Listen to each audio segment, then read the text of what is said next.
Icon star Allu Arjun ప్రస్తుతం 'Pushpa 2' success enjoy చేస్తున్నారు. గతేడాది విడుదలైన ఈ చిత్రం బాక్సాఫీస్ రికార్డులను బద్దలు కొట్టడమే కాకుండా దేశవ్యాప్తంగా అల్లు అర్జున్ స్టార్డమ్ మరింత పెంచింది. ప్రపంచవ్యాప్తంగా 1870 కోట్లకు పైగా వసూళ్లతో ఇండియన్ సినిమాలో అత్యధిక వసూళ్లు సాధించిన రెండో సినిమాగా నిలిచింది. దీంతో దేశమంతా బన్నీ పేరు మారుమోగిపోయింది. అల్లు అర్జున్ అంటే పేరు కాదు బ్రాండ్ అనే రేంజ్కి వెళ్ళిపోయారు అల్లు అర్జున్. ఈ క్రమంలో ఒక ఆసక్తికరమైన వార్త సోషల్ మీడియాలో వైరల్గా మారింది.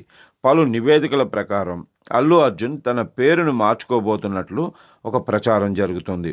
న్యూమరాలజీ ఆధారంగా బన్నీ తన పేరులోని స్పెల్లింగ్ను మార్చే ఆలోచనలో ఉన్నారని తెలుస్తుంది. 2 అదనపు యూలు ఎన్లను యాడ్ చేస్తున్నట్లు సమాచారం.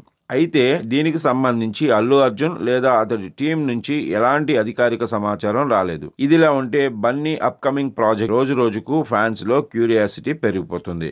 స్టార్ డైరెక్టర్ అట్లీతో కలిసి ఏఏ 22 అనే పాన్ ఇండియా మూవీకి సిద్ధమవుతున్నారు అల్లు అర్జున్. ఏప్రిల్ 8 అల్లు అర్జున్ బర్త్డే సందర్భంగా ఈ ప్రాజెక్ట్ అధికారికంగా ప్రకటించనున్నట్లు సమాచారం. దీంతో పాటు త్రివిక్రమ్ శ్రీనివాస్తో మరో పౌరాణిక చిత్రాన్ని లైన్లో పెట్టారు. ఇందులో బన్నీ లార్డ్ కార్తికేయ పాత్రలో కనిపిస్తారని సినీ వర్గాలు టాక్ నడుస్తుంది.